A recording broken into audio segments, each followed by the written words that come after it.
derivation of the average velocity, derivation of the average from Maxwell distribution of the velocity। ठीक है, यहाँ से हमने करना है। और मैक्सवेल की जो इक्वेशन है प्रीवियस लेक्चर में वो मैं आपसे डिस्कस कर चुका हूँ। वो क्या है, dNc/n is equal to 4 into m/2πRT 3/2 e⁻⁻²/2RT c²dc। ये हम देख चुके हैं कि ये मैक्सवेल की इक्वेशन है। इस इक्वेशन को मैं बेटा जी यूं भी तो लिख सकता हूँ ना कि ये जो n है इसको इधर ये डिनोमिनेटर है तो यहाँ पर जाके ये नोमिनेटर, यानी कि यहाँ पे ये डिवाइड, यहाँ पे जाके मल्टीप्लाई हो सकता है।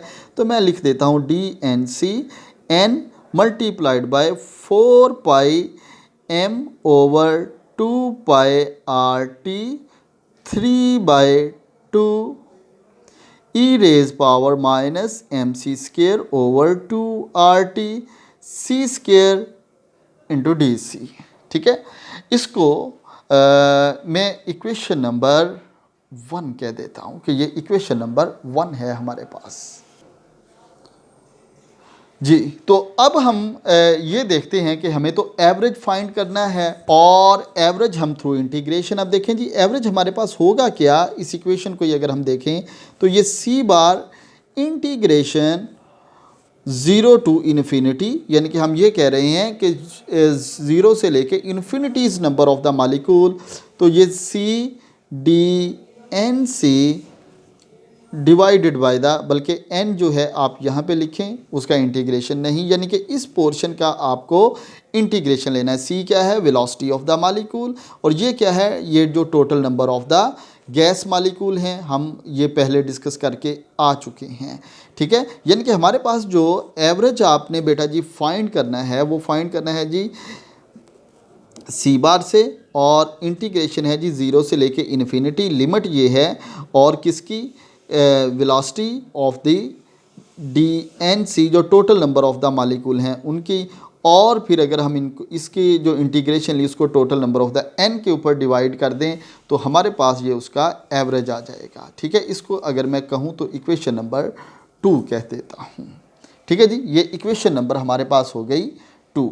अब हमें क्या करना है कि ये जो dNc है हमारे पास, ये dNc देखें इक्वेशन नंबर 1 से, तो ये dNc की वैल्यू आई है। अब ये जो dNc की वैल्यू है उसको आपने यहाँ पे लाके पुट कर देना है। मैं नेक्स्ट शीट के ऊपर इसको कर रहा हूँ, देखिएगा।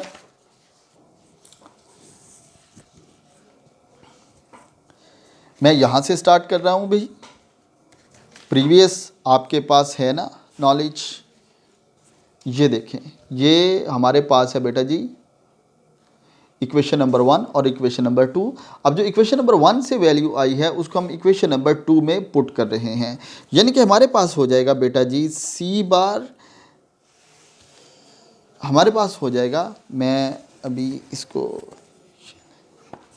जी, हमारे पास हो जाएगा c is equal to integration 0 to infinity c already आ गया, और dc की जगह के ऊपर हम ये वाली जो वैल्यू है बेटा जी ये dNc की जो वैल्यू है ये हम इक्वेशन नंबर 1 वाली ला के इधर पुट कर देंगे।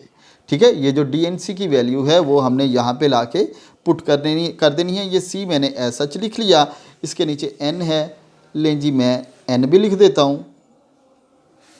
ठीक है, और ये जो dNc है इसकी वैल्यू अब मैं लिखने लगा हूँ, तो ये बनती है जी n मल्टीप्लाइड बाय जी, अभी देखिएगा वो इक्वेशन आपके सामने होगी, उसको लिख लीजिएगा, n into 4πm/2πRT 3/2 e⁻⁻mc²/2RT c²dc। ठीक है, अब मैंने ये वैल्यू जाके उधर पुट कर ली जिधर हमें ये रिक्वायर्ड थी, जिधर ये चाहिए थी। ठीक हो गया जी। हम यहाँ पे इंटीग्रेशन तो ले रहे हैं, लेकिन जो कांस्टेंट वैल्यू होती है उसकी इंटीग्रेशन नहीं होती। अब इसके अंदर हमारे पास जो कांस्टेंट, ये वाला सारा फैक्टर कांस्टेंट है। ठीक है, ये जो कांस्टेंट फैक्टर है इसको हम अलग ज़रा लिख लेते हैं। तो इसके अंदर कांस्टेंट फैक्टर कौन सा है, ज़रा देखिएगा। इसके अंदर कांस्टेंट फैक्टर कौन सा है और उस कांस्टेंट की इंटीग्रेशन नहीं होगी। कांस्टेंट फैक्टर है हमारे पास बेटा जी 1/n, n multiplied by 4 into m over 2πRT 3/2। ये कांस्टेंट है, यानी कि इसको हम इंटीग्रेशन से बाहर लिखेंगे, लेकिन ये 1/n, ये n के साथ ये तो कैंसिल आउट हो जाएगा, यानी कि जो कांस्टेंट वो हमारे पास बच जाएगा बेटा जी 4 इंटू m ओवर 2πRT 3/2। ये हमारे पास एक कांस्टेंट फैक्टर है, इसका इंटीग्रेशन के साथ कोई लेना देना नहीं होता। सो ये जो इक्वेशन है इसको इक्वेशन नंबर 3 कह लें। तो ये equation number 3 can also be write as c bar, equation number 3 can also be write as c bar 4 into m over 2πRT 3/2। ठीक है, और बाकी जो रिमेनिंग था वो इंटीग्रेशन, वो हमारी है जी 0 से लेके इनफाइनाइट। रिमेनिंग फैक्टर जो हमारे पास रह गया था वो रह गया था एक तो अंदर c और फिर e raise power mc² over 2RT into c² dc। ठीक है, और इसको मैं अगर यूँ लिखूँ कि ये 4m over 2πRT 3/2 0 to infinity, ये c1 ये c2 पावर्स ऐड हो जाएंगी, तो ये बन गया c³ हमारे पास e raise power mc² over 2RT dc। ठीक है जी, ये हमारे पास एक इक्वेशन आ गई, इसको हम चलें इक्वेशन नंबर 4 कह देते हैं। अब ये जो इक्वेशन नंबर 4 है इसके अंदर इसकी हमने इंटीग्रेशन लेनी है, और इंटीग्रेशन लेने के लिए ज़रा आपने इसको बड़े ध्यान से तवज्जो से समझ लेना है, क्योंकि ये चीज़ें बार बार ना बताई जा सकती हैं, ना ही आपको ये समझ आएंगी फिर। ठीक है, तो हमें करना क्या है जी, हमें ये करना है टू सॉल्विंग इंटीग्रेशन,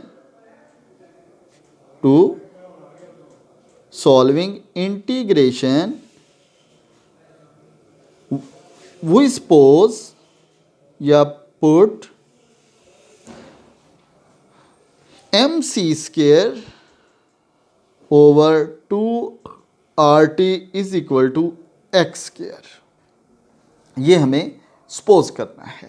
अगर हम इसको ये लिख लेते हैं फॉर इंटीग्रेशन, तो it will become 4m over 2πRT 3/2 integral 0 to infinity, limit हो गई इसकी, और ये हो गया जनाब c³ और e रेज पावर जो x हमारे पास थी mc² उसको हमने इसके x² के बराबर सपोज कर लिया है। So this is this suppose किया था जो x के बराबर हो गया। ठीक है, और ये हो गया हमारे पास c³, और ये जो सॉरी ये हाँ जी बिल्कुल ठीक हम कर रहे हैं, ये ठीक हो रहा है। ठीक है जी, ठीक है जी। तो ये x² साथ इस इक्वेशन को देखिएगा, ये वाला साथ इसके क्या बच गया, dc बच गया। अब ये जो हमने सपोज किया है ये वाला, इसको इक्वेशन नंबर 5 मैं कह रहा हूँ। From this mc² over 2RT is equal to x²। तो फ्रॉम हेयर अगर मुझे c² की वैल्यू निकालनी है तो इट विल बिकम x², ये 2RT ऊपर चला गया, और ये कैपिटल एम इसके नीचे आ गया। और अगर मुझे सी की वैल्यू निकालनी है तो it will become 2RT over M. ठीक है, ये सी की वैल्यू मैं निकाल रहा हूँ, तो 2RT ओवर एम, और ये हो गया मेरे पास अंडर रूट, और ये बच गया जी x। समझ आ गई? फिर रिपीट कर रहा हूँ जी बेटा, देखिएगा इधर हमने ये सपोज किया mc² over 2RT is equal to x²। अब ये जो इक्वेशन नंबर 5 है, इस इक्वेशन नंबर 5 को मैं यहाँ पे लिख लिया।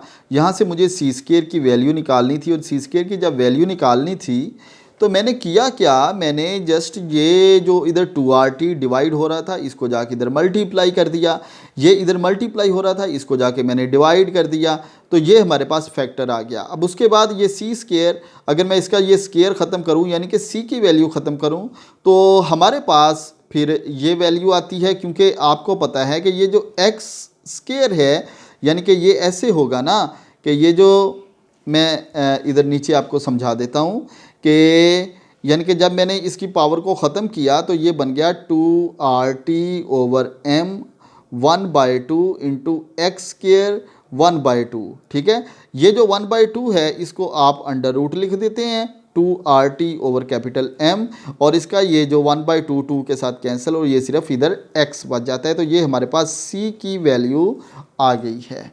ठीक है, अब हमारे पास c की वैल्यू आ गई, तो अगर हम इसको डिफ्रेंशिएट करें इसी को, तो डिफ्रेंशिएट भी कांस्टेंट वैल्यू को नहीं किया जाता, तो वेरिएबल को किया जाता है। वेरिएबल इसके अंदर सिर्फ x है, बाकी ये सारा कुछ कांस्टेंट है, यानी कि ये बन जाएगा DC, ये ऐसे ही रहेगा 2RT ओवर कैपिटल M, और ये जो x है ये डिफ्रेंशिएट होके ये dx में कन्वर्ट हो जाएगा।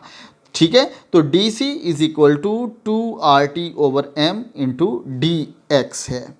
तो ये हमारे पास बेटा जी C की वैल्यू आ गई, ये DC की वैल्यू आ गई।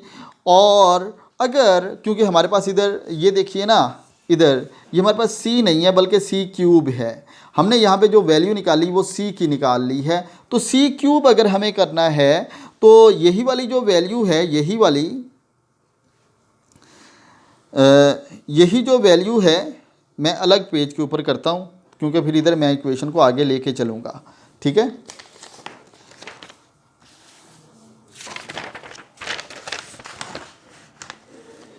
जनाब अगर मैंने ये C देखे ना, ये C है मेरे पास बेटा जी 2RT ओवर M 1/2 इंटू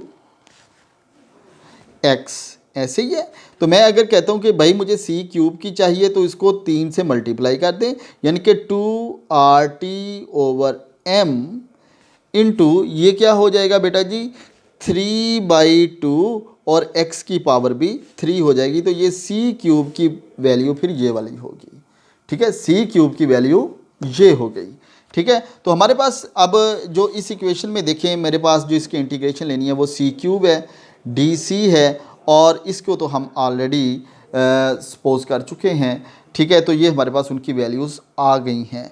अब हमें क्या करना है, अब हमें इनकी जो वैल्यूज़ हैं इनको इस इक्वेशन जो है, ये वाली जो इक्वेशन, इसको इक्वेशन नंबर 6 कह देते हैं, इक्वेशन नंबर 6 में पुट कर देनी है, यानी कि पुटिंग द वैल्यू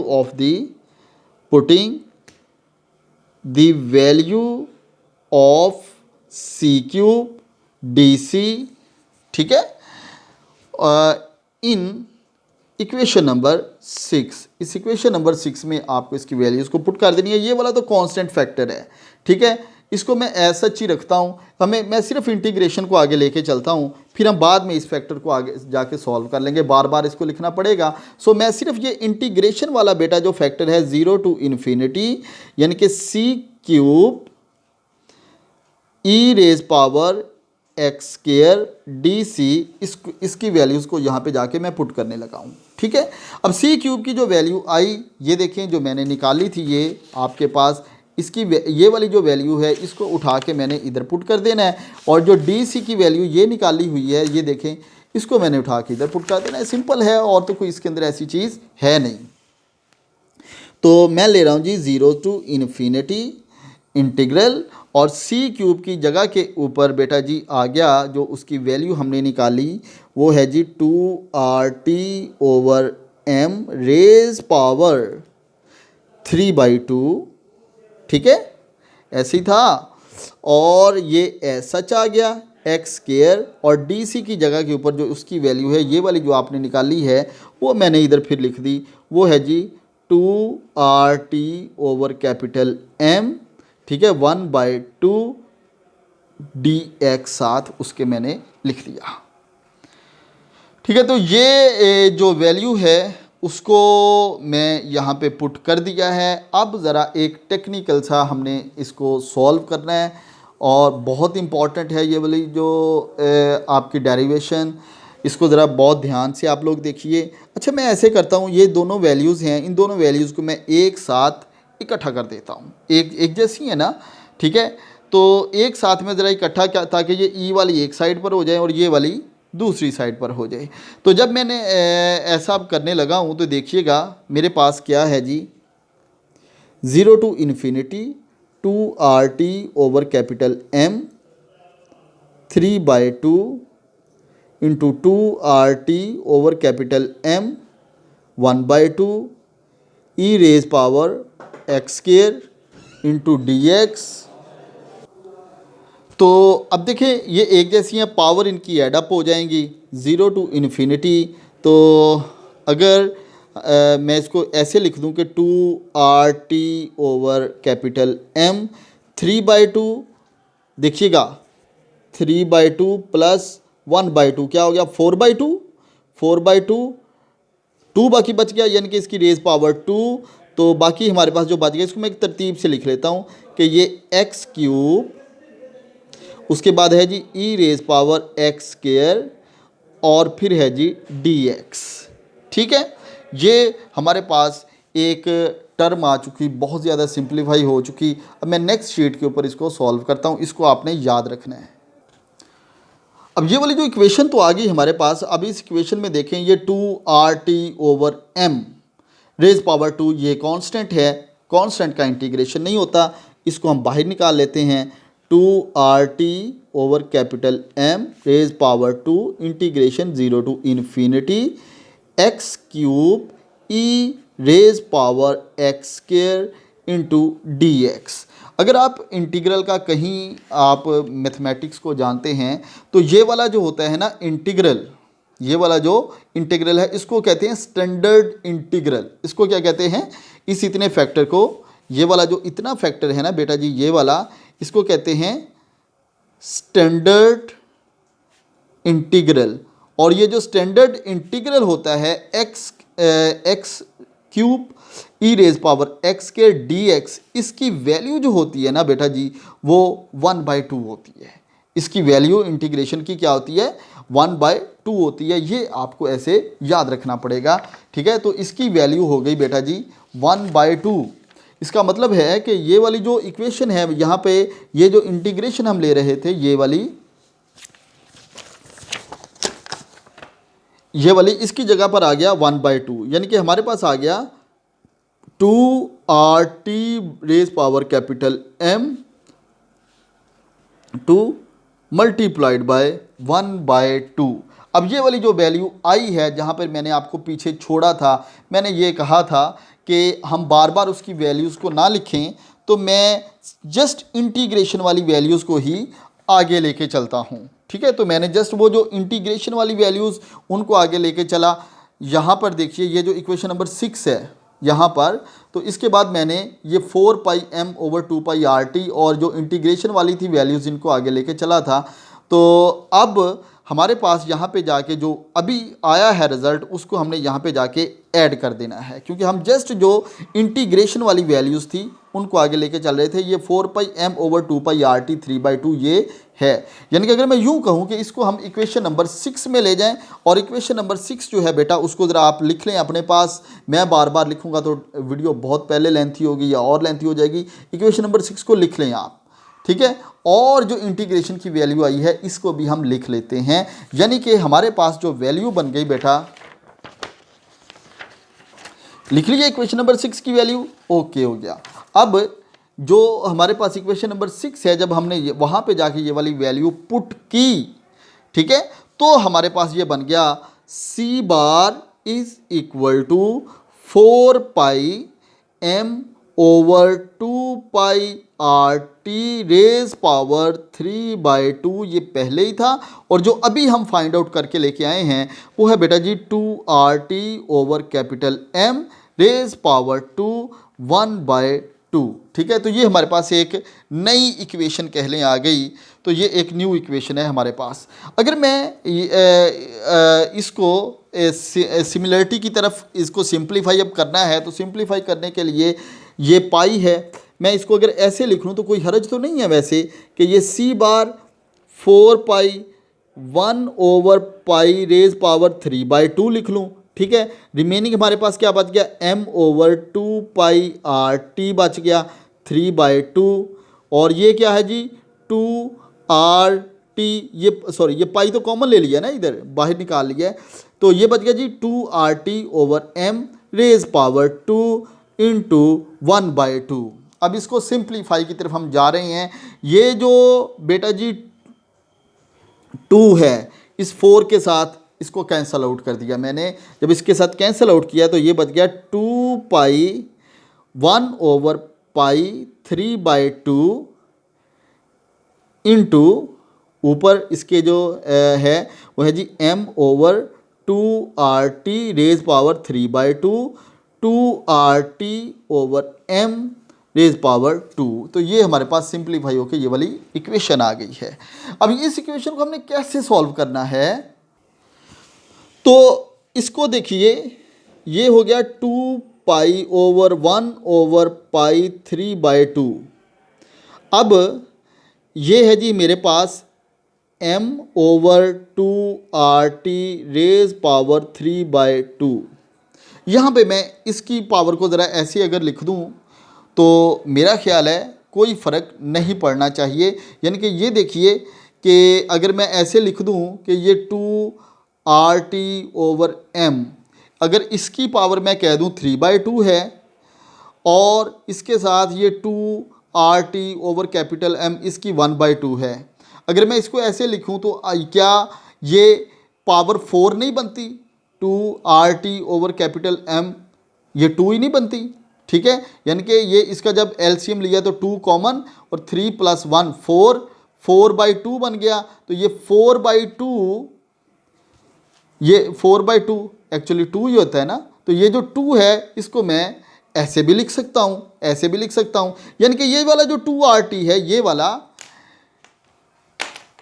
जो 2RT है ना बेटा जी, ये इसको मैंने ऐसे लिख दिया 2RT over m raise power 3/2 2RT over m raise power 1/2, ठीक है।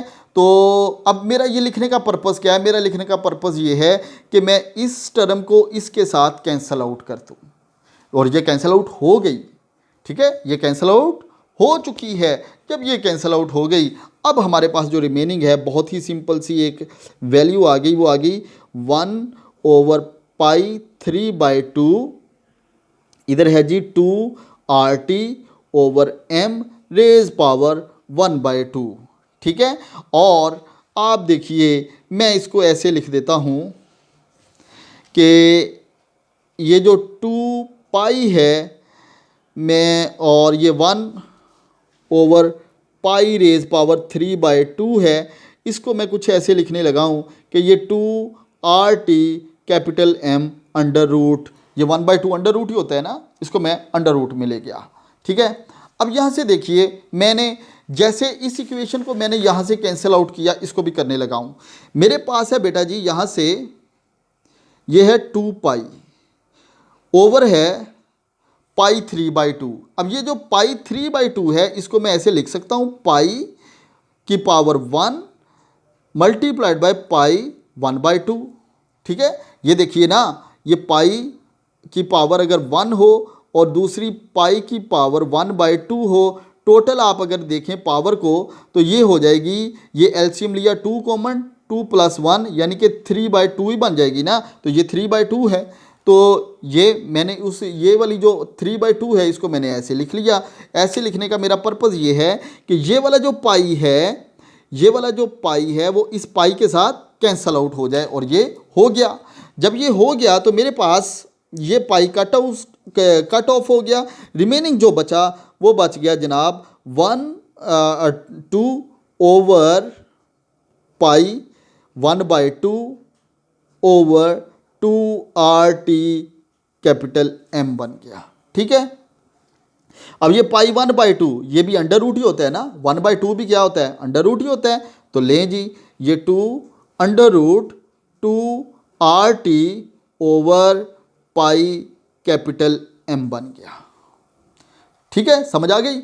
अब देखिए जनाब, एक टेक्निकल पॉइंट रह गया, आखिरी टेक्निकल पॉइंट, वो ये है कि ये 2 को आपने इसके अंदर लेके जाना है।